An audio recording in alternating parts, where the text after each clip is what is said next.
మంచిది. ఒక చిన్న ప్రార్థన చేసుకొని దేవుని వాక్యాన్ని మనం ధ్యానం చేసుకుందాం. సర్వాధికారి అయిన మా ప్రియ పరలోకపు తండ్రి, మమ్మల్ని అందరినీ సజీవుల లెక్కలో ఉంచి నీ పాద సన్నిధికి నడిపించి నీ పరిశుద్ధ లేఖనములను ధ్యానించడానికి మాకు అనుగ్రహించిన మరొక గొప్ప భాగ్యం కొరకే నీకు వందనాలు చెల్లిస్తున్నా. మా ప్రాణాత్మ శరీరములను నీ వశంలోనికి తీసుకొని మమ్మల్ని సర్వసత్యంలోనికి నడిపించమని కోరుచున్నాను.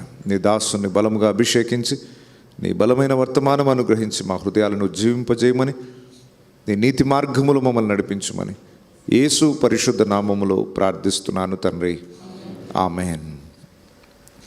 దేవునికి మహిమ కలుగును గాక.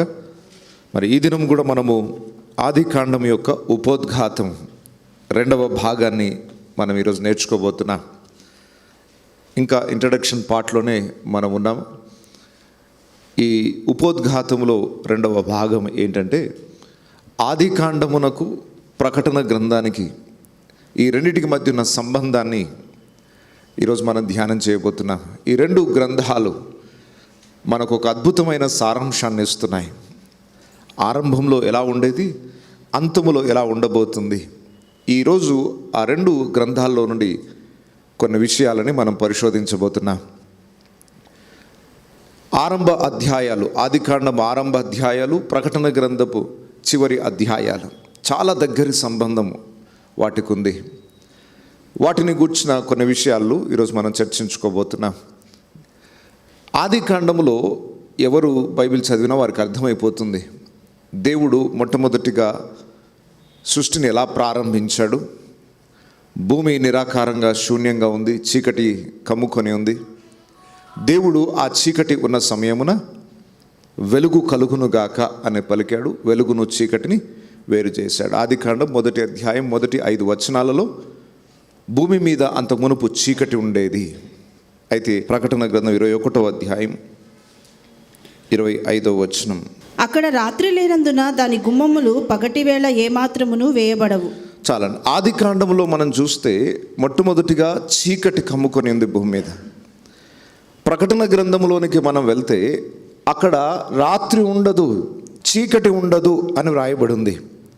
ఆదికాండంలో ఉన్న స్థితికి, ఆరంభ స్థితికి ప్రకటన గ్రంథంలో ఉన్న ఆ చివరి అధ్యాయంలో ఉన్న తేడా గమనించారా? ఇక్కడ చీకటి కమ్ముకొని ఉంది. దేవుడు వెలుగును చీకటిని వేరు చేశాడు. చీకటిని రాత్రి అని పిలిచి పగలును, అంటే వెలుగును పగలు అని ఆయన పిలిచాడు. ప్రకటన గ్రంథంకి వచ్చేసరికి 24 గంటలు వెలుగే ఉంటుంది, అక్కడ చీకటి ఉండదు. ఇది మొదటి వ్యత్యాసం. ఇక 2వ విషయం ఏంటంటే ఆదికాండం 1వ అధ్యాయం 9వ వచనంలో కింద జలములు ఉండేవి. పై జలములను కింది జలములను వేరు చేసిన తర్వాత కిందున్న జలములన్నిటినీ ఒక చోటుకి పోగు చేసి ఆరిన నేలను దేవుడు ఏర్పరిచాడు.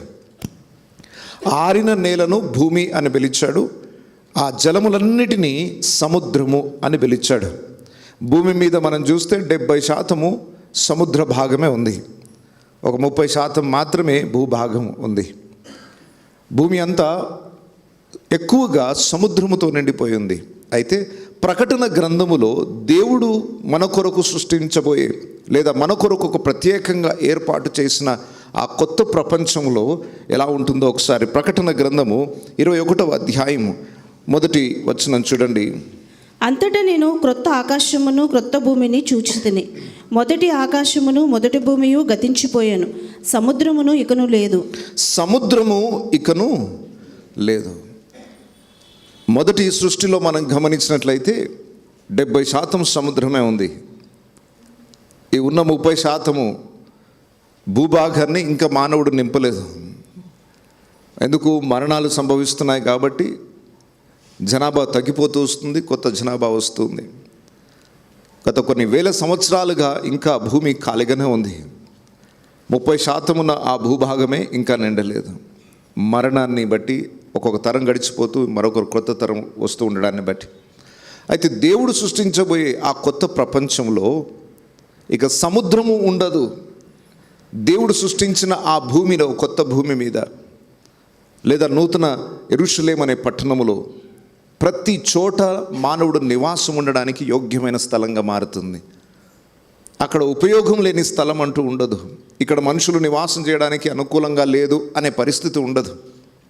సముద్రము అక్కడ ఉండదు. మూడవ ప్రత్యేకత, ఆదికాండం 1వ అధ్యాయం 16వ వచనంలో మనం గమనిస్తే దేవుడు సూర్యచంద్ర నక్షత్రాలను చేశాడు. ఈ భూమికి వెలుగునివ్వడానికి, లేదా ఈ భూమి మీద కాలములను సమయములను మనము లెక్కించడానికి దేవుడు సూర్యచంద్ర నక్షత్రాలని ఏర్పాటు చేశాడు. ప్రకటన గ్రంథము 21వ అధ్యాయము 23వ వచనం చూడండి. ఈ రెండు గ్రంథాలని ఒకదాని ప్రక్కన ఒకటి మనం రెండింటిని ధ్యానం చేయబోతున్నాం. కొన్ని రెఫరెన్సెస్ ఆదికాండం నుండి, కొన్ని రెఫరెన్సెస్ మనం ప్రకటన గ్రంథం నుండి చూడబోతున్నాం.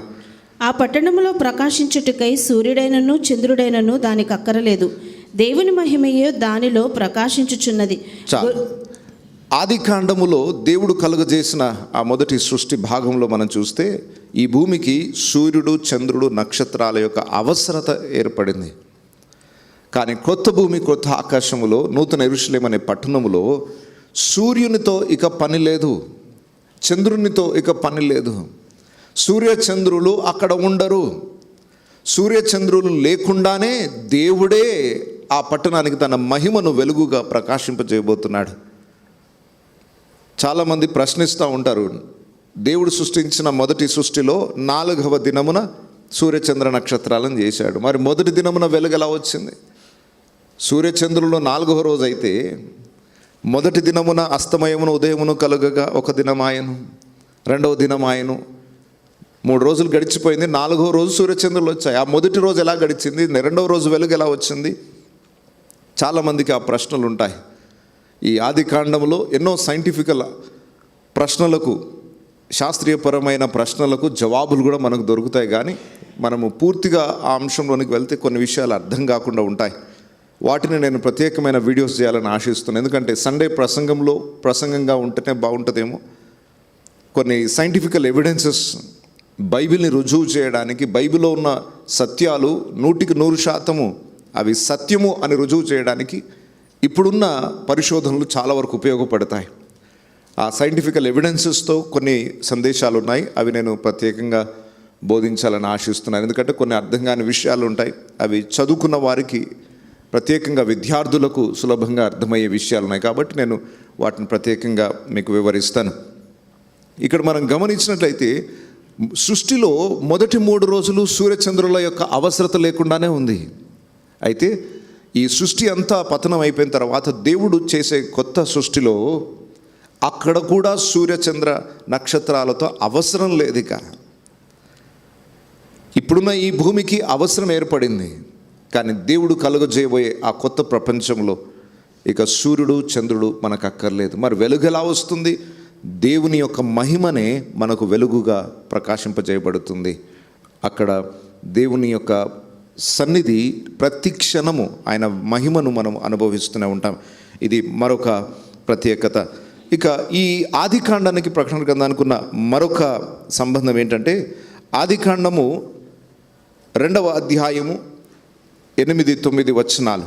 దేవుడైన యెహోవా తూర్పున ఏదెనులో ఒక తోట వేసి తాను నిర్మించిన నరుణ్ణి దానిలో ఉంచెను. దేవుడు ఆదాము అవ్వను ఇంకా సృష్టించక మునిపే వారి కొరకు ఒక తోటను సిద్ధపరిచాడు. ఆదాము అవ్వను సృష్టించక మునిపే వారి కొరకు ఏదేను తోటను దేవుడు సిద్ధపరిచాడు. భూమి మీద నివాసం చేయడానికి ఎలాగైతే ఒక తోటను దేవుడు సిద్ధపరిచాడో, మనం అందరము నిత్యత్వములో నివాసం చేయడానికి కూడా మన కొరకు సిద్ధపరచబడిన ఒక స్థలం ఉంది. ప్రకటన గ్రంథము 21వ అధ్యాయం 2వ వచనం చూడండి.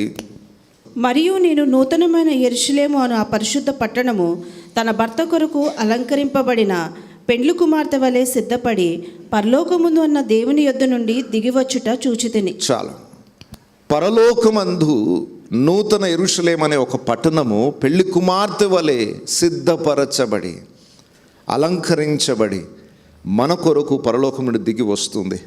ఒక ప్రత్యేకమైన పట్టణాన్ని దేవుడు మన కొరకు సిద్ధపరిచాడు. భూమి మీద మానవుడు నివాసం ఉండడానికి ఏదేను తోటని దేవుడు ఎంత ప్రత్యేకంగా తయారు చేశాడో, మనమందరము యుగయుగములు దేవునితో పాటు ఉండడానికి మన కొరకు సిద్ధపరచబడిన ఒక స్థలం ఉంది. అది ఎలా సిద్ధపరచబడింది అనే వివరణ చాలా ప్రత్యేకమైనది. పెళ్లి కుమార్తె వలె అది అలంకరించబడి సిద్ధపడింది. పెళ్లి కుమార్తెను ఎట్లా తయారు చేస్తామో పరలోకమందు నూతన యెరూషలేము అనే పట్టణము మన కొరకు అలా ప్రిపేర్ చేయబడింది. Heaven is a prepared place for the prepared people. పరలోకం అనేది సిద్ధపరచబడిన ప్రజల కొరకు సిద్ధపరచబడిన స్థలము. ఈరోజు మనమందరము ఆ స్థలంలో ప్రవేశించడానికి సిద్ధపడుతూ ఉండాలి. దేవుడు మన కొరకు స్పెషల్ ప్లేస్ని ఏర్పాటు చేస్తున్నాడు. మరొక ప్రత్యేకత ఆదికాండము 2వ అధ్యాయము 10వ వచనంలో చూడండి. మరియు ఆ తోటను తడుపుటకు ఏదెనుల నుండి ఒక నది బయలుదేరి అక్కడి నుండి చీలిపోయి 4 శాఖలాయెను. దేవుడు ఏర్పాటు చేసిన ఈ ఏదెను తోటలో ఆ తోటను తడుపుటకు ఒక నది ప్రవహిస్తూ వచ్చింది. ఆ తోటలోని చెట్లన్నిటికీ కావలసినంత నీళ్లు దేవుడు ఆ తోటని సంరక్షించడానికి, తోటకు కావలసిన ఏర్పాట్లలో ఒక ప్రత్యేకమైన నది అక్కడ ప్రవహిస్తూ ఉంది. అది ఎక్కడ ఆరంభమైందో ఎవరికి తెలియదు. ఏదెను తోటలో ఆ నది ప్రవహిస్తూ వచ్చింది. ప్రతి నదికి ఎక్కడో ఒక దగ్గర ఆరంభం ఉంటుంది. అయితే ఏదెను తోటలో ప్రవహించే ఆ నది ఆరంభం ఎక్కడో ఎవరికి తెలియదు. ఆ తోటలో నది ఎలాగైతే ప్రవహిస్తుందో పరలోకమందు నూతన యెరూషలేము అనే పట్టణమందు కూడా దేవుడు మన కొరకు ఏర్పాటు చేసే ఆ ప్రత్యేకమైన స్థలంలో కూడా ఒక నది ప్రవహిస్తుంది. అది ఎక్కడి నుండి ప్రవహిస్తుందో రాయబడింది. ప్రకటన గ్రంథము 22వ అధ్యాయం 1వ వచనం. మరియు స్ఫటికము వలె మెరియునట్టి జీవజలముల నది దేవుని యొక్కయు గొర్రెపిల్ల యొక్కయు సింహాసనము నొద్ద నుండి ఆ పట్టణపు రాజవీధి మధ్యను ప్రవహించుట ఆ దూత నాకు చూపెను. ఇక్కడ నూతన యెరూషలేము అనే పట్టణంలో కూడా ఒక నది ప్రవహిస్తూ ఉంది. ఈ నది ఎక్కడి నుండి ఆరంభమైంది?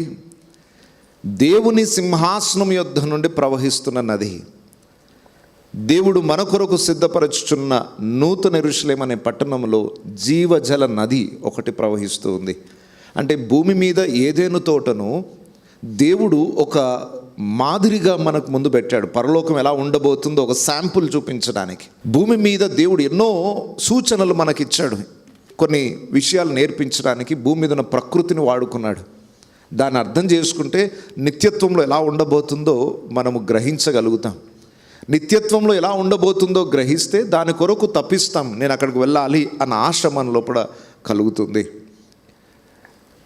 ఏదెను తోటలో ఉన్న నది, నూతన యెరూషలేము పట్టణంలో ఉన్న ఆ నదిని మనం ప్రత్యేకంగా ఇక్కడ గమనిస్తున్నాం. అయితే ఏదెను తోటలో ఉన్న మరొక ప్రత్యేకత ఏంటంటే 2వ అధ్యాయం 9వ వచనం చూడండి. 2వ అధ్యాయం 9వ వచనం.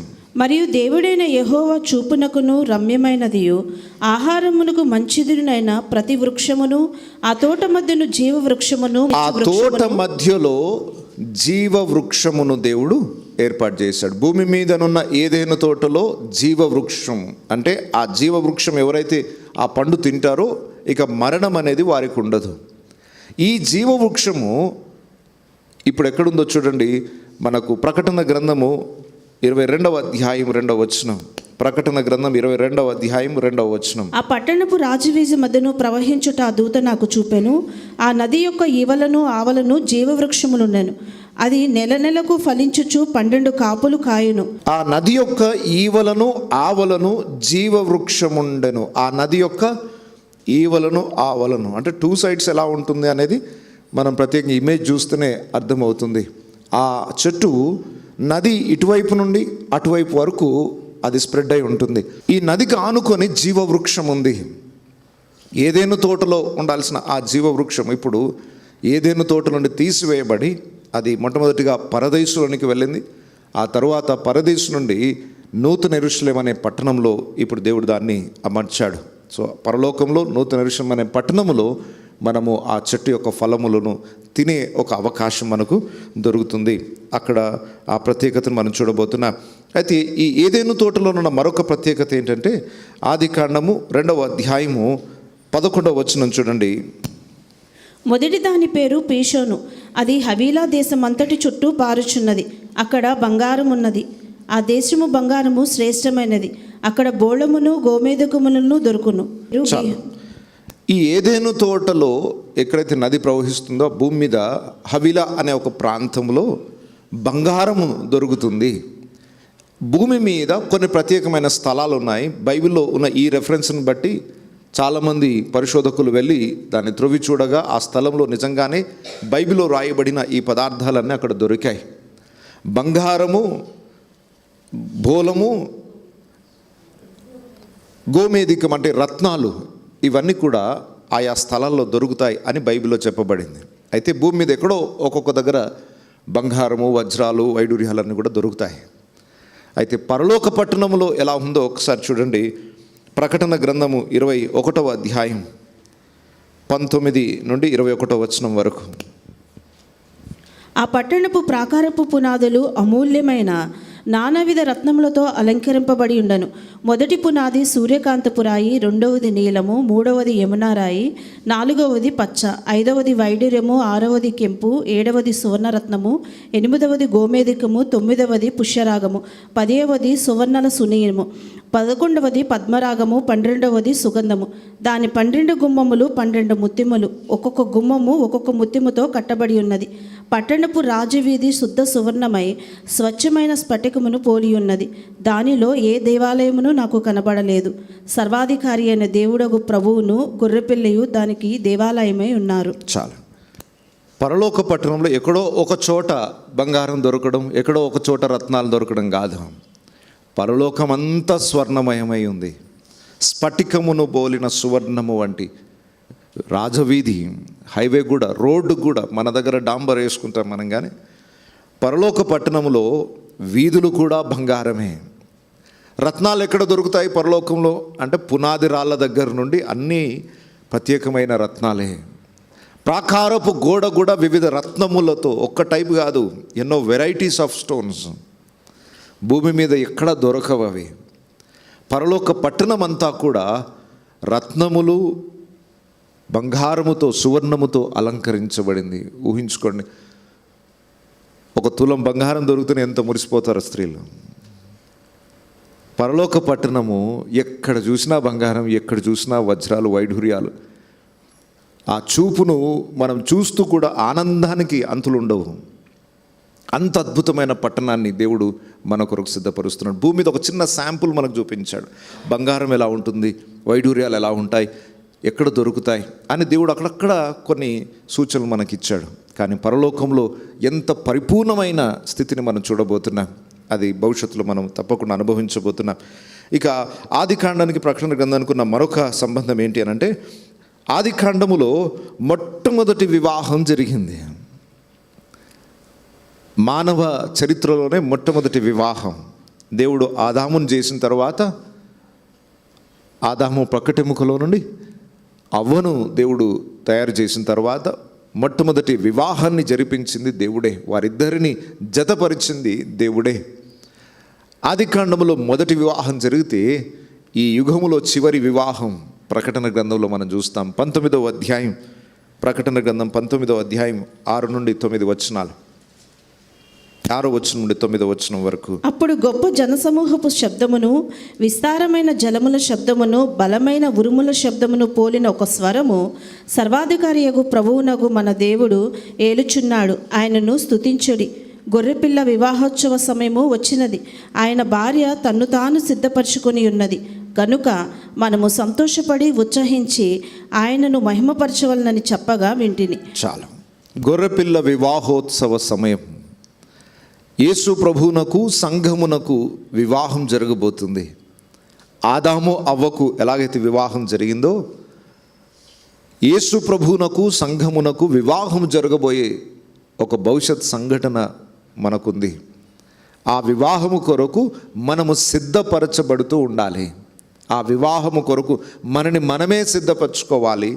పరిశుద్ధాత్మ యొక్క సహాయముతో ఆ వివాహం కొరకు ఎలాగూ సిద్ధపడాలో బైబిల్లో ఎన్నో విషయాలు మన కొరకు రాయబడ్డాయి. మన పరిశుద్ధతలో, దేవుని ఆజ్ఞల మార్గంలో నడుస్తూ ఆత్మీయ జీవితాన్ని ఎలా కట్టుకుంటూ ఆ నిత్యత్వపు మహిమలోనికి మనం ప్రవేశించాలో సిద్ధపడడానికి కావలసిన అన్ని సందేశాలు దేవుడు బైబిల్లో మన కొరకు రాయించాడు. ఇదొక అద్భుతమైన వివాహ సంఘటన. భూమి మీద వివాహ వ్యవస్థను ఎందుకు దేవుడు ఏర్పాటు చేశాడంటే, నిత్యత్వములో దేవునికి మనకున్న ఒక గొప్ప సంబంధాన్ని అర్థం చేసుకోవడానికి వివాహం. అవి కూడా మునుమునుపు మనం నేర్చుకోబోతున్నాం. 2వ అధ్యాయంకి వచ్చినప్పుడు వివాహ వ్యవస్థ ఎందుకు దేవుడు ఏర్పాటు చేశాడు, దాని నుండి ఆత్మీయ పాఠాలు ఏం నేర్చుకోబోతున్నాం, ఇవన్నీ కూడా దేవుడు మనకిచ్చిన ఆయుష్కాలాన్ని బట్టి సరిపడినన్ని విషయాలు మనం నేర్చుకోబోతుంది. అంత జస్ట్ ఇంట్రడక్షన్ క్లాసే, ఉపోద్ఘాతం మాత్రమే. దీని నుండి ఒక్కొక్కటి మరలా డీటెయిల్గా మనం ధ్యానించబోతున్నాం. చివరిగా ఈ ప్రత్యేకమైన విషయాలలో ఏదెను తోటకు నూతన యెరూషలేము పట్టణానికి ఉన్న దగ్గర ఈ సంబంధం ఒకటి ఉంది. ఏంటంటే ఆదికాండము 3:8 చూడండి. ఆదికాండము 3:8. చల్లపూటను ఆదామును అతని భార్యయు తోటలో సంచరించుచున్న దేవుడైన యెహోవా స్వరము విని దేవుడైన యెహోవా ఎదుటికి రాకుండా తోట చెట్ల మధ్యను దాగుకునగా దేవుడైన యెహోవా ఆదామును పిలిచి నీవు ఎక్కడ ఉన్నావనెను. చల్లపూట దేవుడు వారిని దర్శించడానికి వస్తూ ఉండేవాడు. ఆదాము అవ్వ దగ్గరికి అప్పుడప్పుడు దేవుడు వస్తూ ఉండేవాడు. వచ్చి వారిని కలిసి వాళ్ళతో మాట్లాడుతూ ఉండేవాడు, వారితో సహవాసం చేస్తూ ఉండేవాడు. చల్లపూట అంటే రెగ్యులర్గా అక్కడ ఉండడు, ఆయన నియమింపబడిన సమయంలో వారి దగ్గరికి వస్తూ వారిని కలుస్తూ ఉండేవాడు. అయితే నూతన యెరూషలేము పట్టణం పరలోకములో దేవునితో సహవాసం ఎలా ఉంటుందో చూడండి. ప్రకటన గ్రంథము 21వ అధ్యాయం 3వ వచనము. అప్పుడు ఇదిగో దేవుని నివాసము మనుషులతో కూడా ఉన్నది, ఆయన వారితో కాపురముండును, వారాయన ప్రజలయుందురు, దేవుడు తానే వారి దేవుడై ఉండి వారికి తోడై ఉండును. చాలు. ఏదేను తోటలో దేవుడు అప్పుడప్పుడు గెస్ట్ లాగా వచ్చి వెళ్ళిపోయేవాడు. కానీ నూతన యెరూషలేము పట్టణం ఎలా ఉండబోతుంది? ఇదిగో దేవుని నివాసము మనుషులతో కూడా ఉన్నది. ఆయన వచ్చి మనుషుల మధ్యలో నివాసం చేయబోతున్నాడు. అప్పుడప్పుడు వచ్చి వెళ్ళిపోయే గెస్ట్ లాగా కాదుగా, దేవుడే వచ్చి మనతో కలిసి ఉండబోతున్నాడు. ఆయన వారితో కాపురముండును, కలిసి జీవిస్తారు, ఒక ఇంట్లోనే ఉంటారు. భార్యాభర్తలు ఒక ఇంట్లో ఎలాగైతే ఉంటారో క్రీస్తు సంఘము నూతన యెరూషలేము అనే ఆ గదిలో, ఆ పట్టణములో, ఆ మహిమ కలిగిన పట్టణములో నివాసం చేయబోతున్నాం. ఎప్పటి వరకు అంటే యుగయుగముల వరకు అలాగూ జీవించబోతున్నాం. వారాయన ప్రజలయుందురు, దేవుడు తానే వారి దేవుడై ఉండి వారికి తోడైయుండును. ఇమ్మానుయేలు అనే మాటకు అప్పుడు సంపూర్తి అర్థం మనకు దొరుకుతుంది. దేవుడు మనకు తోడు. ఇప్పుడు ఆత్మ రీతిగా దేవుడు మనకు తోడుగానే ఉన్నాడు, కానీ రేపు ముఖాముఖిగా దేవుని మనం చూడబోతున్నాం. నిత్యము ఆయన మనకు తోడుగా ఉండబోయే ఆ అద్భుతమైన గడియ భవిష్యత్తులో రాబోతుంది. దాని కొరకు మనం సిద్ధపడాలి. ఈ రెండిటి మధ్య ఏదెను తోటకు నూతన యెరూషలేము అనే పట్టణానికి దగ్గర ఉన్న దగ్గరి సంబంధాన్ని గురించి ఇప్పటి వరకు మనం చూసాం. అయితే భూమి మీద పాపము ప్రవేశించిన తరువాత శపితమైన భూమి ఎలాగుంది, ఆ శపితమైన భూమిని దేవుడు ఈరోజు మరలా మన కొరకు ఎలాగైతే పవిత్రమైన శ్రేష్టమైన ఆ పరలోక పట్టణాన్ని దేవుడు ఎలా సిద్ధపరిచాడు, ఈ రెండిటి మధ్య ఉన్న మరికొన్ని ప్రత్యేకతలు మనం ధ్యానించబోతున్నాం. శపితమైన భూమి, నిత్యం ఉండే భూమి, కొత్త భూమి కొత్త ఆకాశం, దాంట్లో ఉన్న నూతన యెరూషలేము అనే పట్టణము. ఈ రెండిటి మధ్య అంటే శపితమైన దానికి శాశ్వతమైన ప్రపంచానికి మధ్య ఉన్న తేడాని మనం కొన్ని విషయాలను చూద్దాం. మొట్టమొదటిగా ఆదికాండం 3వ అధ్యాయం 17వ వచనంలో చూస్తే మానవుడు చేసిన పాపాన్ని బట్టి భూమి శపించబడింది. ఒకసారి 3వ అధ్యాయం 17వ వచనం చూడండి. ఆయన ఆదాముతో నీవు నీ భార్య మాట విని తినవద్దని నేను నీకు ఆజ్ఞాపించిన వృక్ష ఫలములు తింటివి గనుక నీ నిమిత్తము నేల శపింపబడి ఉన్నది. నీ నిమిత్తము నేల శపించబడింది, భూమి అంతా శపించబడింది. అయితే మన కొరకు దేవుడు సిద్ధపరచబడే స్థలం ఎలా ఉంటుందో 22వ అధ్యాయం ప్రకటన గ్రంథము 3వ వచనము. ప్రకటన గ్రంథము 22వ అధ్యాయం 3వ వచనం. ఇక మీదట శాపగ్రస్తమైనది ఏదియో దానిలో ఉండదు. ఇక్కడనేమో నేలంతా శపించబడింది. మీరు అమెరికాకు వెళ్ళండి, అది కూడా శపించబడింది. ప్రపంచవ్యాప్తంగా మీరు ఏ స్థలంలోనికి మీరు వెళ్ళినా ఆ నేల శపించబడిందే. అయితే ప్రకటన గ్రంథములో మీరు చూస్తే శపితమైనది ఏదియో అక్కడ ప్రవేశించే అవకాశము లేదు. ఎంత తేడా చూడండి. ఎందుకు ఈ విషయాలన్నీ చెప్పుకోవాలి అని అంటే, ఫ్యూచర్ని దేవుడు మనం కళ్ళ ముందు ఉంచాడు. లోకానికి తెలియదు ఇవి, ఎక్కడికి వెళ్తున్నారో తెలియదు, ఒక గురి గమ్యం లోకానికి తెలియదు. మనకు తెలుసు మన ఫ్యూచర్ ఏంటో, మనం ఎక్కడ ఉండబోతున్నామో మనకు తెలుసు. ఇప్పుడున్న పరిస్థితులను చూసి మనం బాధపడడం కాదు, నిత్యత్వంలో ఎలా ఉండబోతుందో చూస్తూ ఎదురు చూస్తూ బ్రతకడం నిరీక్షణ కలగజేస్తుంది, సిద్ధపాటును కలగజేస్తుంది. దేవుడు మనని ఏ స్టేజ్ నుండి ఏ స్టేజ్కి తీసుకెళ్తున్నాడు, ఎందుకు బైబిల్ ధ్యానించాలి, ఎందుకు ఆదికాండం ధ్యానించాలి, ఎందుకు ప్రకటన గ్రంథం ధ్యానించాలి అంటే దేవుడు ఎలా మానవుని ట్రాన్స్ఫార్మ్ చేస్తున్నాడు, ఒక స్థాయి నుండి ఒక స్థాయికి దేవుడు ఎలా తీసుకెళ్తున్నాడు, శపితమైన స్థలంలో నుండి శాపము లేని ప్రపంచంలోనికి దేవుడు ఎలా తీసుకెళ్తున్నాడు, ఇదంతా స్టోరీ ఆదికాండం నుండి ప్రకటన వరకు. ఇప్పుడు మనం ఎట్లా చూస్తున్నాం అంటే స్టార్టింగ్ ఎండింగ్ జస్ట్ అవుట్లైన్ చూస్తున్నాము.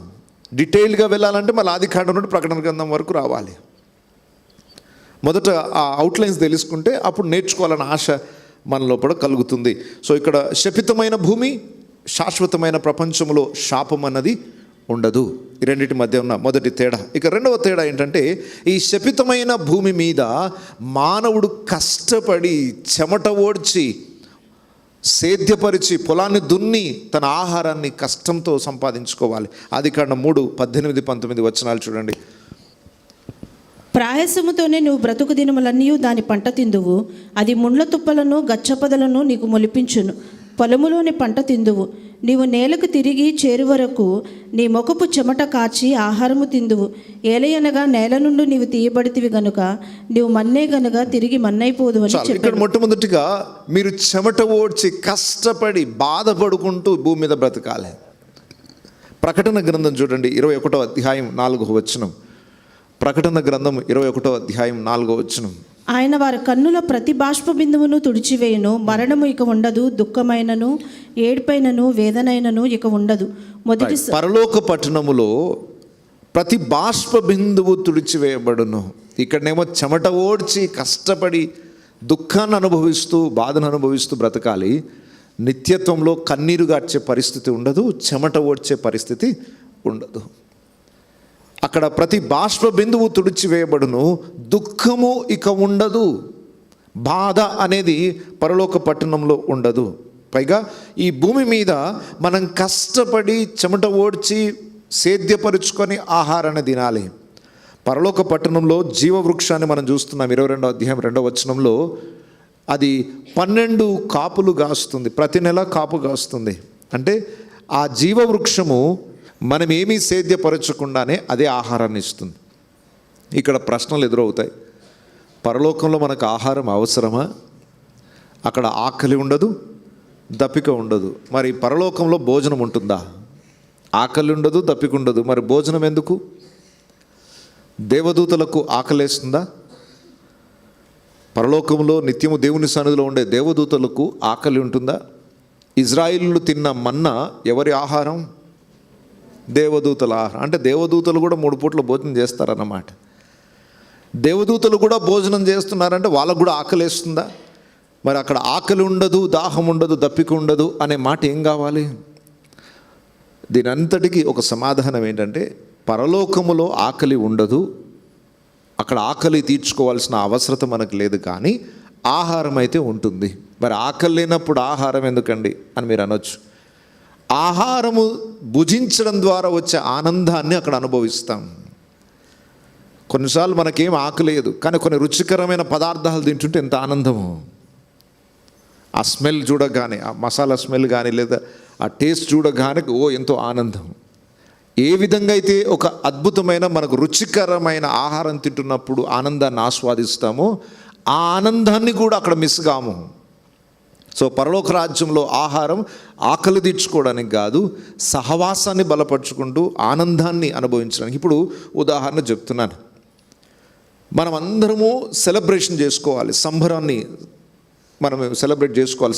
సెలబ్రేషన్ కావాలంటే ఫుడ్ లేదు, సెలబ్రేషన్ చేయండి. ఏం చేస్తారు? భోజనాలు ఏర్పాటు చేయకుండా ఒక పండుగ చేసుకోవాలి. ఆ పండుగకి ఏమైనా ప్రత్యేకత ఉంటుందా భోజనాలు లేకుండా? మీరు ఏమైనా చేయండి, భోజనాలు లేవు. భోజనం లేకపోతే పండుగ వాతావరణమే ఉండదు. పరలోకం అంతా పండుగ వాతావరణమే అంటే అక్కడ ఏముండాలి? మరి భోజనం ఉండాలి. అయితే ఆకలి తీర్చుకోవడానికి మాత్రం కాదు, ఆనందాన్ని పొందడానికి దేవుడు ఏర్పాటు చేశాడు. అయితే అక్కడ మరలా మనం ఆహారం కోసం కష్టపడాలా అంటే లేదు, అక్కడ కష్టపడాల్సిన అవసరం లేదు. అక్కడ జీవవృక్షం ఉంది, అది ప్రతి నెల కాపు కాస్తుంది, 12 కాపులు కాస్తూనే ఉంటుంది. సో పరలోకంలో మరుగైయున్న మన్నా మన కొరకు దేవుడు సిద్ధపరిచాడు. ఏదో స్పెషల్ ఫుడ్ ఉందట మన కోసం. దాన్ని రుచి చూస్తూ, దాన్ని అనుభవిస్తూ, ఆనందిస్తూ దేవుని సన్నిధిలో సహవాసంలో మనము నిత్యము గడుపుతాం. సో పరలోకంలో ఉండే ఆహారం అనేది సబ్జెక్ట్ వేరవుతుంది. ఈరోజు మన అంశం అది కాదు, జస్ట్ రెండింటి మధ్య ఉన్న డిఫరెన్స్ మాత్రమే మీతో పంచుకోవాలని ఆశిస్తున్నాను. ఇంత మునుపు చదువుకున్న వచనంలో భూమి మీద, శపితమైన ఈ భూమి మీద మానవుడు మరలా మన్నైపోతాడు అని రాయబడి ఉంది. మట్టితో చేయబడిన ఈ శరీరం మరలా ఏమైపోతుంది? మన్నైపోతుంది. కానీ ఇంత మునుపు మనం ప్రకటన గ్రంథం 21వ అధ్యాయం 4వ వచనంలో చూసాం, మరణము అక్కడ ఉండదు. దేవుడు ఈ మట్టి శరీరమునకు బదులుగా, రక్త మాంసములు కలిగిన ఈ శరీరానికి బదులుగా మహిమా శరీరాన్ని దేవుడు మనకు అనుగ్రహిస్తాడు కనుక ఇక మరణం అనేది ఉండదు. ఎంతమంది కోరుకుంటున్నారో ఈ కోరిక, చావు లేకపోతే బాగుండు అని. మీకందరికీ శుభవార్త ఏంటంటే చావు లేని స్థితిని ఇవ్వడానికి యేసుప్రభు ఈ లోకానికి వచ్చాడు. మరణం అనే దాన్ని మాట కూడా వినే అవకాశాలు లేవు అక్కడ. యుగ యుగములు జీవించే ఒక గొప్ప భాగ్యాన్ని దేవుడు మనకి ఇస్తున్నాడు. అక్కడ మరణం ఉండదు. ఇక్కడ మన్నైనది మునుపటి వల్ల తిరిగి మన్నైపోతాం, కానీ నిత్యత్వంలో యుగ యుగములు దేవుని మహిమలో ఆనందిస్తాం. భూమి మీదనున్న పరిస్థితి కేవలము పాపము, చెడుతో నిండిపోయింది. 6వ అధ్యాయం 5వ వచనంలో చూస్తే భూమి అంతా కేవలము చెడిపోయిన స్థితిలో ఉంది. ఎక్కడ చూసినా, ఏ దేశంలో చూసినా, ఏ ప్రాంతంలో, పట్టణాలలో, పల్లెటూర్లలో ఎక్కడ చూసినా పాపం విస్తరించిపోయింది, చెడుతో నిండిపోయింది. కానీ ప్రకటన గ్రంథం 21వ అధ్యాయం 22వ వచనాన్ని ఒక్కసారి చూడండి. అక్కడ నిషిద్ధమైనది ఏదియూ ఉండదు. ఇక్కడేమో ఎక్కడ చూసినా పాపమే, ఎక్కడ చూసినా చెడు, ఎక్కడ చూసినా అన్యాయం. కానీ పరలోక పట్టణంలో పాపము అనే దానికి ప్రవేశమే లేదు. నిషిద్ధమైనది, నిషేధించబడినది ఏది కూడా పరలోక పట్టణంలో ప్రవేశించడానికి వీలు లేదు. ఇక్కడ కొన్ని ప్రాంతాలలో గుట్కాలు నిషేధం, గుట్కాలు తినకూడదు, జర్దాలు తినకూడదు అని. కానీ రహస్యంగా ఆ ప్రాంతాలకి వెళ్తూనే ఉంటుంది. మన ప్రాంతాల్లో డ్రగ్స్ నిషేధం, గంజాయి నిషేధం. కానీ దొరకట్లేదా గంజాయి? ఎక్కడ చూసినా గంజాయి. అంటే నిషేధించబడినవి కూడా ప్రవేశించేస్తున్నాయి. పరలోక పట్టణంలో అలాంటి అవకాశాలు లేవు. ఏ సీక్రెట్ వేలో కూడా పరలోక పట్టణంలోనికి నిషిద్ధమైనది, నిషేధించబడినది, పాపముతో కూడినది ఏది పరలోక పట్టణంలో ప్రవేశించదు. అయితే భూమి మీదనున్న, శపితమైన భూమి మీద ఉన్న ఒక పరిస్థితి ఏంటంటే, ఆదాము అవ్వ పాపము చేసిన వెంటనే వారి మహిమ తొలగిపోయింది కనుక వారు దిగంబరులై ఉన్నారని వారు పొదల చాటుకు వెళ్ళి ఆకులు చుట్టుకొని వారు తమ దిగంబరత్వాన్ని కప్పుకోవడానికి ప్రయత్నాలు చేశారు. దేవుడు ఆ పరిస్థితిని చూసి అది మీకు ఏడ చేతనవుతుందని చెప్పేసి మొట్టమొదటిసారిగా టైలర్ ఉద్యోగం చేసింది ఎవరు అంటే, ఎవరు? భూమి మీద ఫస్ట్ టైలర్ ఎవరు? భూమి మీద ఫస్ట్ డాక్టర్ ఆయన్నే, ఫస్ట్ టైలర్ ఆయన్నే, మంచి డిజైనర్ ఆయన. జంతు చర్మముతో వారికి వస్త్రములను కుట్టించాను. ఆదాము అవ్వకు చర్మముతో వస్త్రాలని కుట్టించాడు. అయితే పరలోకంలో మనకుండే వస్త్రాలు, ప్రకటన గ్రంథము 19వ అధ్యాయం 8వ వచనం, ప్రకటన గ్రంథం 19వ అధ్యాయం 8వ వచనం. మరియు ఆమె ధరించుకున్నటకు ప్రకాశములను నిర్మలములునైన సన్నపు నారబట్టలు ఆమెకి ఇయ్యబడెను. చాలు. పరలోకములో మనందరికీ ధరించుకోవడానికి సన్నపు నార బట్టలు ఇవ్వబడ్డాయి. ఆ సన్నపు నార బట్టలు పరిశుద్ధుల యొక్క నీతి క్రియలు. ఈ భూమి మీద మనము దేవుని కొరకు నీతిగా బ్రతికి చేసే ప్రతి పని రేపు పరలోకంలో ఒక మహిమ కలిగిన వస్త్రాలుగా మారబోతున్నాయి. తెల్లటి మహిమ వస్త్రాలని మనం ధరించుకోబోతున్నాం.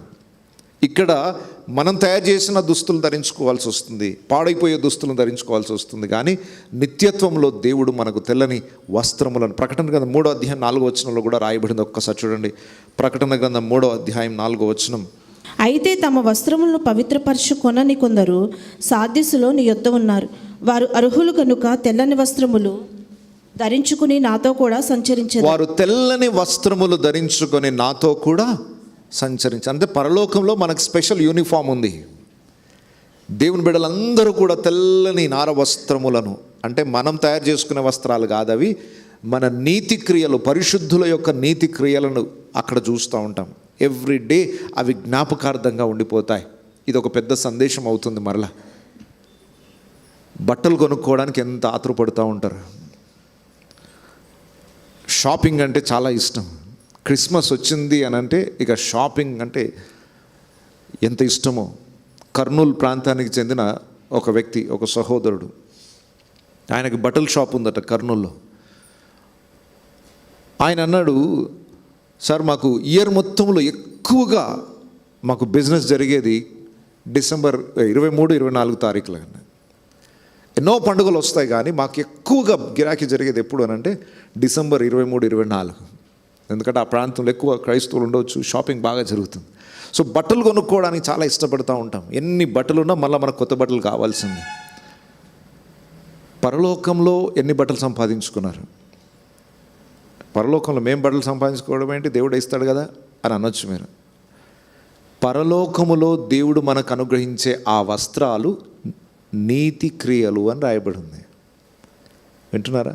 ఈరోజు భూమి మీద దేవుని కార్యాలు ఎన్నైతే చేస్తావో అవే రేపు నీకు వస్త్రాలుగా ఉండబోతున్నాయి. అవి యుగయుగములు జ్ఞాపకార్థంగా అలంకరించబడి చూస్తున్న ప్రతి వ్యక్తి నీ జీవితంలో నువ్వు చేసిన పరిశుద్ధ క్రియలు అవి నీకు వస్త్రాలుగా అలంకరింపబడతాయి. మీ గుణము రేపు ఒక వస్త్రంగా అలంకరించబడుతుంది. మీ క్యారెక్టర్, మీరు చేసే పనులు అవి రేపు మీకు అలంకరంగా ఉండబోతున్నాయి. పరిశుద్ధుల నీతి క్రియలు. మనం పరలోక రాజ్యానికి ప్రవేశించడానికి నీతి క్రియలు పనికిరావు. ప్రవేశించిన వారు అక్కడ దేవుని మహిమలో ఆనందించడానికి వారు ధరించుకునే వస్త్రాలను బట్టి డిగ్నిటీ వస్తుంది. మీరు ఒక వ్యక్తిని చూడండి, చింపిరి గుడ్డలతో ఉంటే వాల్యూ అయిన మామూలు వ్యక్తి అనుకోండి. అదే వ్యక్తిని మరలా మీరు తీసుకెళ్ళి స్పెషల్ డ్రెస్ని, సూట్ వేసి వాడికి స్పెషల్గా తయారు చేస్తే పెద్ద ఆఫీసర్ అనుకుంటా. అంటే వస్త్రాలతో అతని మీద ఉన్న ప్రభావం, అతనికున్న ప్రత్యేకత మారిపోతుంది. పరలోక రాజ్యములో మనం గొప్ప మహిమతో ఆ వస్త్రాలతో అలంకరింపబడాలంటే భూమి మీద దేవుని కోసం మనం చేసే పనులను బట్టి అక్కడ ఒక ప్రత్యేకమైన డిగ్నిటీ మనకు ఉంటుంది. సో అది ఒక ప్రత్యేకమైన అంశం అవుతుంది. కానీ భూమి మీద ఉన్న వస్త్రాలకు పరలోకంలో ఉన్న వస్త్రాలకు ఉన్న తేడా చెప్తున్నాను.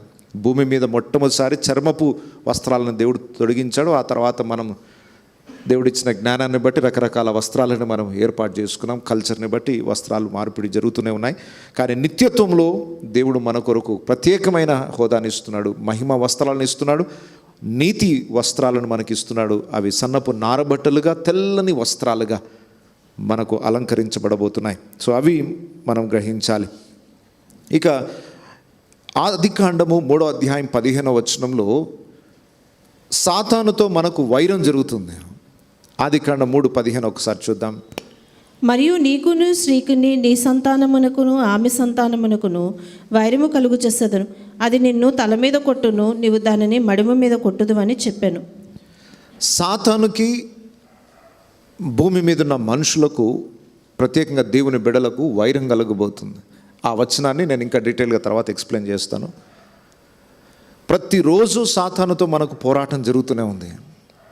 క్రీస్తుకు సాతానుకు మధ్య పోరాటం జరుగుతూనే ఉంది.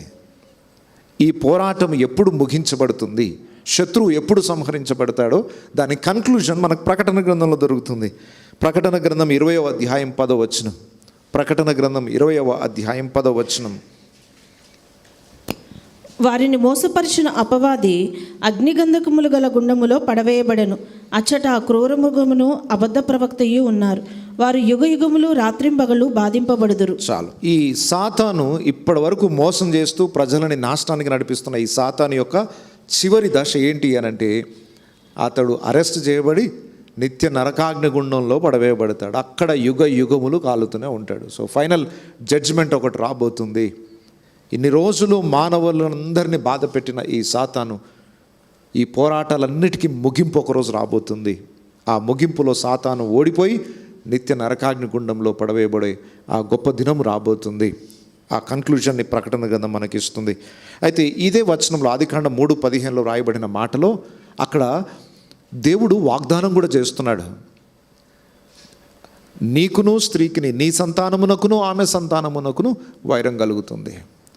నీవు దాన్ని మడిమ మీద కొట్టేదవో అది నిన్ను తల మీద కొట్టును. అది అనగా స్త్రీ సంతానం అనగా యేసు ప్రభుని గురించిన వాగ్దానం అక్కడ రాయబడింది, ప్రవచనం రాయబడింది. ఆదాము అవ్వ పాపము చేసిన వెంటనే పరిష్కారం దేవుడు చెప్పేస్తున్నాడు. వీరు పాపం చేశారు, భూమి మీదకి శాపం వచ్చింది, దీనికి విరుగుడు నేను ఒకటి ఏర్పాటు చేశాను. ఈ మానవ జాతిలో నుండి విమోచకుడు వస్తాడు.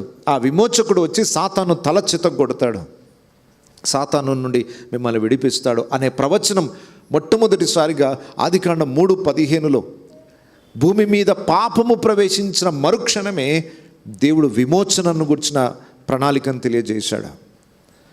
ఆ విమోచన వాగ్దానము మనకు నెరవేర్పు ఆల్రెడీ జరిగింది. అది సంపూర్ణంగా నెరవేర్పు మనకు ప్రకటన గ్రంథంలో కనబడుతుంది. 5వ అధ్యాయం 9వ వచనం నుండి 10వ వచనం వరకు ప్రతి జనము నుండి, ప్రతి భాషలో నుండి, ప్రతి జాతి నుండి ప్రజలందరూ కూడా సంరక్షింపబడి విమోచింపబడిన వారు దేవుని సింహాసనం ఎదుట నిలబడబోయే రోజు రాబోతుంది.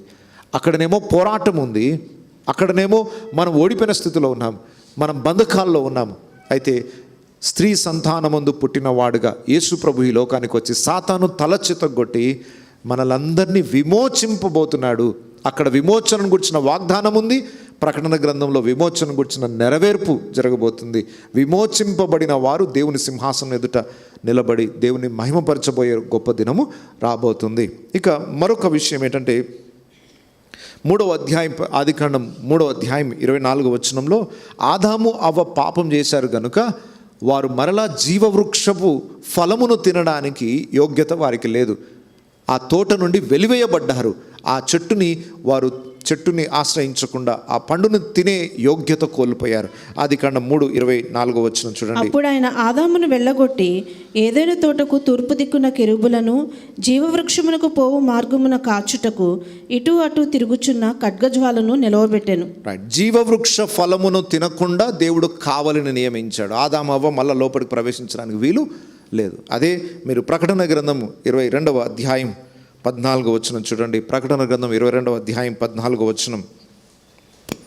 జీవవృక్షమునకు హక్కు గలవారై గుమ్మముల గుండా ఆ పట్టణములోకి ప్రవేశించినట్లు తమ వస్త్రములు ఉదుకుకుని వారు ధన్యులు. జీవవృక్షమునకు హక్కుదారులు.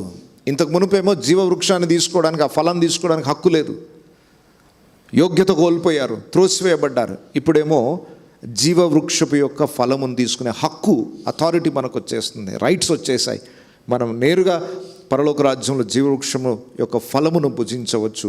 ఆ స్వతంత్రత, అధికారాన్ని దేవుడు మనకు పరలోకంలో ఇవ్వబోతున్నాడు.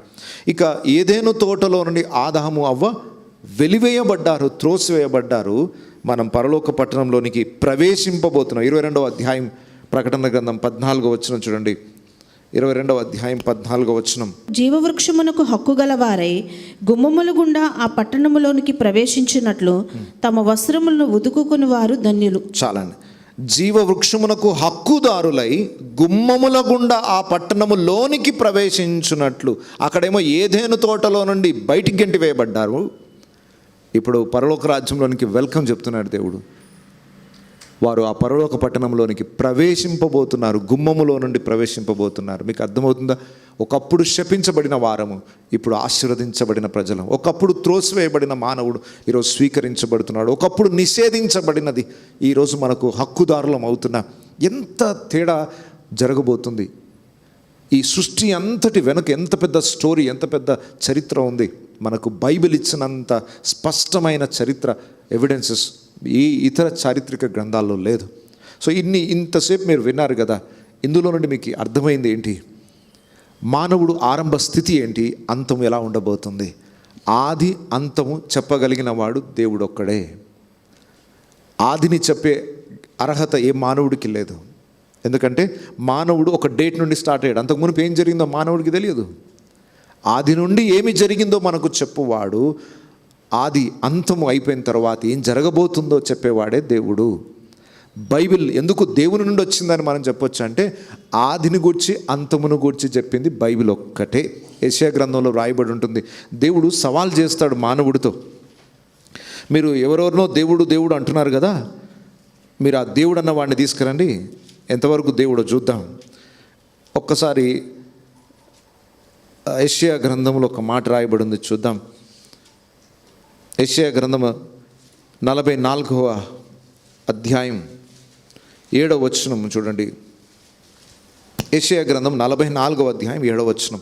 ఆదిలోనున్న జనమును నియమించినది మొదలుకొని నేను తెలియచేయచూ వచ్చినట్లు తెలియజేయగల వాడేవాడు, అట్టి వాడేవాడును ఉండిన ఎడల నాకు తెలియజెప్పవలను, ఆ సంగతి నాకు ప్రచురింపవలను. అట్టి వారు భవిష్యత్ విషయమై రాబో సంగతులను తెలియజెప్పువారై ఉండవలెను. చాలు. దేవుడు సవాల్ చేస్తున్నాడు ఇశ్రాయేలుతో. మీరు నేను కాకుండా ఇంకెవరో దేవుడు అని పిలుస్తున్నారు కదా, ఆ దేవుడు ఎవరో ఆయనను తీసుకునండి. ఆ పిలువబడిన వాడు ఏం చెప్పాలి? ఆది నుండి ఏం జరిగిందో చెప్పాలి. మానవుడు నియమింపబడిన దినము నుండి ఏం జరిగిందో చెప్పాలి. అసలు భూమి మీద ఎందుకు పాపం ప్రవేశించింది, భూమి మీద ఎందుకు మానవుడు మరణిస్తున్నాడు, భూమి మీద ఇంత శాపం ఎలా ప్రవేశించింది, దీనికి కారణాలు ఏంటి? మీరు ఎవరినన్నా అడగండి, ఏ మతస్థునైనా ఏ శాస్త్రవేత్తనైనా అడగండి, ఇప్పటి వరకు ఆన్సర్ తెలియదు వారికి. దేవుడు సవాల్ చేస్తున్నాడు, ఆదిలోనున్న జనమును నియమించినది మొదలుకొని నేను తెలియజేయచూ వచ్చినట్లు తెలియజేయగల వాళ్ళు ఎవరైనా ఉన్నారా? నేను చెప్పినట్టు ఎవరైనా చెప్పే వాళ్ళు ఉన్నారో తీసుకున్నాండి. దేవుడు సవాల్ చేస్తున్నాడు. బైబిల్లో ఆది నుండి అంతం వరకు చరిత్ర, ఆది నుండి నేను చెప్పినట్టుగా ఇంకెవరైనా చెప్పారా? నేను మీకు ఒక హోంవర్క్ కూడా ఇస్తున్నాను, మీకు ఇంట్రెస్ట్ ఉంటే ఇప్పటి వరకు మనకు అందుబాటులో ఉన్న మత గ్రంథాలని మీరు పరిశోధించి స్పెషల్గా అసలు ఎట్లా వచ్చాడు మానవుడు, మానవుని యొక్క ఉనికి ప్రారంభం ఏంటి, సృష్టి ఎలా ఆరంభమైంది అని మీరు హిందూ మతంలో కానీ ముస్లింలో కానీ ఇస్లాం మతంలో కానీ మీరు పరిశోధించి చూడండి, మీకు అర్థమవుతుంది అప్పుడు బైబిల్ యొక్క ప్రత్యేకత. నేను దేన్ని విమర్శించట్లేదు, పరిశోధించనని చెప్తున్నాను. బైబిల్కున్న ప్రత్యేకత ఆది నుండి ఎలా జరిగిందో అంత స్పష్టంగా వివరించుకుంటూ వచ్చాడు. ఆది మాత్రమే కాదు, ఆ తర్వాత అట్టివారు భవిష్యత్ విషయమును రాబోవు సంగతులను తెలియజెప్పువారై ఉండవలను. నాకు దేవుడు అని చెప్పి ఒకరిని తీసుకొని వచ్చారనుకోండి, ఆ వ్యక్తి ఏం చెప్పాలి? నాకు ఆరంభంలో ఏముందో చెప్పాలి, భవిష్యత్తులో అంతం ఎలా ఉండబోతుందో కూడా చెప్పాలి. అలా చెప్పగలిగిన వారు ఎవరైనా ఉంటే నా దగ్గర తీసుకురండి. నేను చెప్పినట్టు అంటున్నాడంటే ఆయన తప్ప ఇంకెవ్వరూ ఆదిని గూర్చి కానీ భవిష్యత్తును గూర్చి కానీ యుగం అయిపోయిన తర్వాత ఏం జరగబోతుందో చెప్పగలిగినంత ఆ అర్హత ఇంకెవ్వరికి లేదు, దేవునికి మాత్రమే ఉంది. కనుక ఈ బైబిల్లో ఆదిని గూర్చిన విషయాలు అంతమును గూర్చిన విషయాలు ఉన్నాయి కనుక ఈ బైబిల్ దేవుని నుండి వచ్చిందని మనం స్పష్టంగా నమ్ముతున్నాం. హల్లెలూయా. ఎందుకు బైబిల్ని మనం ఆదికాండం మళ్ళా ధ్యానించాలి అని అంటే అది దేవుని నుండి వచ్చింది కనుక, అది ఏ మానవుని నుండి వచ్చినది కాదు కనుక మనం దాన్ని ధ్యానించబోతున్నాం. ఇంకా ఆదికాండం 1వ వచనం నుండి మనము పరిశోధన చేయబోతున్నాం. మానవుల యొక్క జ్ఞానము అది ఏ పాటిది అని ప్రశ్నించే పరిస్థితి రాబోతుంది. ఇప్పటి వరకు ఏదైతే జ్ఞానం అని ప్రచురింపబడుతుందో అవన్నీ కూడా దేవుని ముందు నిలబడజాలవు. దేవుని జ్ఞానం ముందు ఈ లోక జ్ఞానములన్నీ కూడా వ్యర్థములైపోతాయి. అదంతా అది కాండంలో మనం ధ్యానించబోతున్నాం. సో ఇప్పుడు విశ్వాసులందరికీ ఒక అవగాహన వచ్చేసింది, ఎక్కడ ఉండే మానవుడు ఎక్కడికి వెళ్ళబోతున్నాడు, మధ్యలో ఏం జరిగింది, పరిస్థితులు ఏంటి. ఈరోజు మనము ఆ ఉన్నతమైన భవిష్యత్తును అనుభవించడానికి ఏమి చేయాలి, దేవుని రక్షణ ప్రణాళిక అంతా ఫస్ట్ చాప్టర్లో ఉంది. బాగా వినండి. ఇప్పటి వరకు ఏ స్టేజ్ నుండి ఏ స్టేజ్కి దేవుడు తీసుకెళ్తున్నాడు, శపితమైన నుండి శాశ్వతమైన ప్రపంచంలోనికి, ఆశీర్వాదకరమైన ప్రపంచంలోనికి దేవుడు తీసుకుని వెళ్ళడానికి ఏ విధమైన ప్రణాళిక వేశాడు. ఫస్ట్ చాప్టర్ ఆదికాండం ఫస్ట్ చాప్టర్ అనేది దేవుని పరిపూర్ణ రక్షణ సంకల్పాన్ని వివరించే అధ్యాయం. దేవుని పరిపూర్ణ రక్షణ సంకల్పాన్ని వివరించే అధ్యాయము ఆదికాండం 1వ అధ్యాయం. నేను ఇదంతా ఇంట్రడక్షన్ చెప్పకపోతే మీకు ఫస్ట్ చాప్టర్ అర్థం కాదు.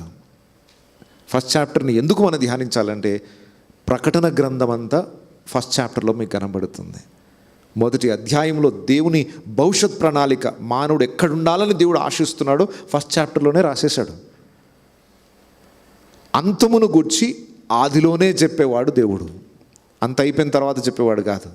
ఇలా జరగబోతుందని ఆరంభంలోనే అంతమును గూర్చి చెప్పేవాడే దేవుడు. మనకు రేపేం జరుగుతుందో మనకు తెలియదు, కానీ భవిష్యత్తు యొక్క అంతమంతా మనకు ముందుగా తెలియజేసి మనని సిద్ధపరిచి తన నిత్యత్వంలోనికి దేవుడు తీసుకెళ్లాలనే ఆశతో ఈ పరిశుద్ధ గ్రంథాన్ని మనకిచ్చాడు. సో దయచేసి ఈ గ్రంథాన్ని ప్రార్థనాపూర్వకంగా చదవండి, ధ్యానించండి, అనేక సత్యాలను నేర్చుకోండి, దేవుని రాకడ కొరకు సిద్ధపడండి. ఈ బైబిల్ సారాంశం అంతా ఏంటంటే మనం దేవునితో ఉండడానికి మనని సిద్ధపరిచే ఇన్స్ట్రక్షన్స్, ఉపదేశాలు ఈ బైబిల్లో ఉన్నాయి. అందుకొరకు మనం బైబిల్ని ధ్యానించాలి. సో ఈ ఉపోద్ఘాతాన్ని మళ్ళీ ఇంటికి వెళ్ళి ఈ 2 మీరు పరిశోధన చేయండి, ఒకవేళ రెఫరెన్సెస్ రాసుకుంటే మంచిది. సో ఆర్టి ఆనందాన్ని మీరు అనుభవించాలని కోరుచున్నాను. సో ఇంకా రాబో రోజులలో కొంచెం లోతుకు వెళ్దాం. ఇంకా ఉపోద్ఘాతంలోనే ఉన్నాం, ఇంకా పైనే మనము నేర్చుకుంటున్నాం, లోతుల్లోనికి వెళ్ళబోతున్నాం. అందరం తల్లు వంచుదాం, కళ్ళు మూసుకుందాం.